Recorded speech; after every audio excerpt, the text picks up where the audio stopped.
now to discuss this upcoming primary in the Old Dominion is the GOP candidate for Congress, the challenger, David Brat. Dave, we welcome you to America's Forum. Hey, JD, great to be on. Thanks for having me. I know you are working very hard, and I have been in a similar situation where an entrenched incumbent with a huge war chest starts to fashion attack ads that are carefully, almost craftily conceived and articulated. I tell you what, I want you to listen. There's an attack ad that's out there. Eric Cantor put together targeting your experience. Let's listen to it and then get your reaction, okay? Great. College professor David Brat is running against our conservative congressman, Eric Cantor.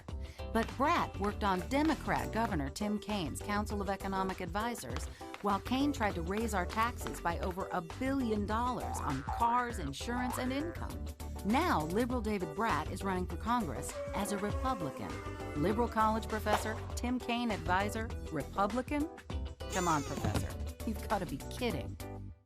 So there it is. You want to set the record straight, David? Yeah. Thank you for letting me do that to all your listeners, and please send it around. I worked on a revenue estimate panel that meets once a year, and on that basis, Eric Cantor put together that ad campaign, and it's gotten worse and worse. Now he's got dark, dreary music and black, somber stuff, calling me a liar. I was on that committee with every other major Republican in the state is on that committee, and every Republican business titan, as well as Eric Cantor's major donor. So he's making this thing up out of whole cloth. He spent $1 million on that ad, just running stuff, and that's not the worst of it. He sent out a flyer last week having me push grandma off the cliff with on Social Security cuts. He can't even name my Social Security plan or find it. So he's one after the other. He says he's been in the lead on Ozzy, and in the last 2 weeks he's had a major flip-flop on amnesty. He's been the House architect for amnesty and agrees with the Senate plan, agrees with Dreamers, the Child Act, the Defense Authorization Bill, Enlist Act. And 2 weeks before the primary, he starts saying, I'm against all of amnesty. It's unbelievable. Well, what he's trying to do, and we've seen it before in politics with a huge war chest, he's trying to reinvent himself and at the same time define you. Now, it comes down to a classic situation, David, and we'll get to the policy behind it in just a second, but let's talk purely politics for a second. In this congressional district in Virginia, with all the money, the $1 million, and you've had some good fundraising for a challenger, but it's what? I guess you raised about $200,000. Will grassroots overcome greenbacks and these interestingly worded yet deceptive ads of the House Majority Leader? Yeah, they are, and they have already. 3 weeks ago, we had our 7th District Convention, and the same logic there was, this millionaire-backed guy with all sorts of money was going to win, and the grassroots showed up and won the day and shocked the entire nation.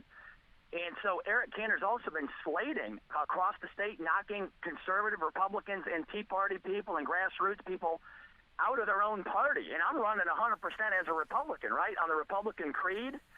And Eric has a pack called Eric, Every Republican is crucial. He's knocked thousands of Republicans out of their own rolls and wouldn't let them vote in their own district processes. So the grassroots is fired up. His team knows they're morally in the wrong across the board. And so none of his supporters are on fire because they know they got a bad horse. So everyone's switching horses, and I think we're going to have a win on Tuesday, and I honestly believe that. Well, David, let's drill down more.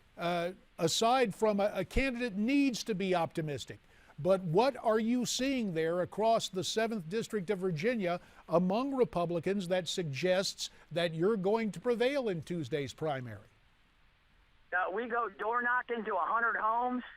There's 2 or 3 solid Eric supporters, and the rest, we get just an overwhelming response once you go door to door and meet the people. And so now we have people canvassing the whole state, going door to door, and it's going to happen. Folks Eric used to be conservative. He used to do the conservative votes and be fiscally responsible. But the last few years, he's got his eye on that speakership, and he's changed course. He does whatever the Chamber of Commerce wants. And speaking of the Chamber of big Commerce, business is exempted. speaking of that, Dave, let's amnesty. Yep. let's talk some about that. The amnesty deal Good. that the Chamber is endorsing.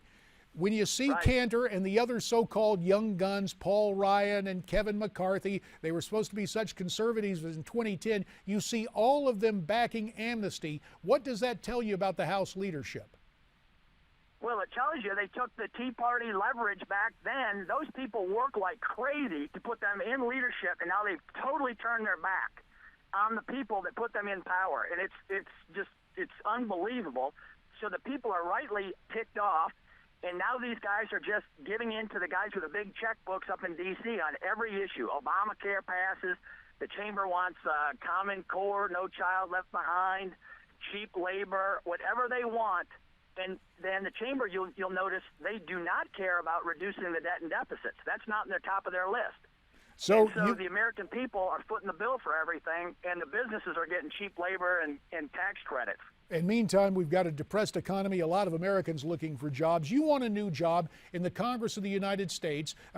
National radio talk show host Laura Ingraham was in for you last week, I believe at the Commonwealth Club. You had a huge event. Does that give you the momentum and the money to close this thing out on Tuesday? Oh, yeah. I mean, the national figures have heard what's going on, and they're as upset as the grassroots are, right? Laura came down and she's horrified. Our regional press, the regional paper, is in the hip pocket of Eric Cantor doing cheerleading for him. They won't report on the story. There's a huge story here, and the regional paper won't even cover it.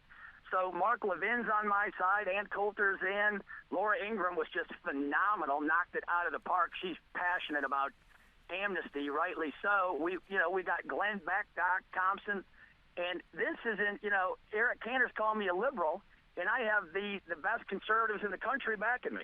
Well, we will see what happens on Tuesday, Dave Brat. We wish you well in this primary against Eric Cantor. We should point out for the record, we have contacted the Cantor campaign. As of yet, they've not responded. But Dave Brat, we thank you for answering the call, and we will watch with interest what transpires on Tuesday. Thanks so much for your time. Can I just leave my web address, davebratforcongress.com? Got it. Take care.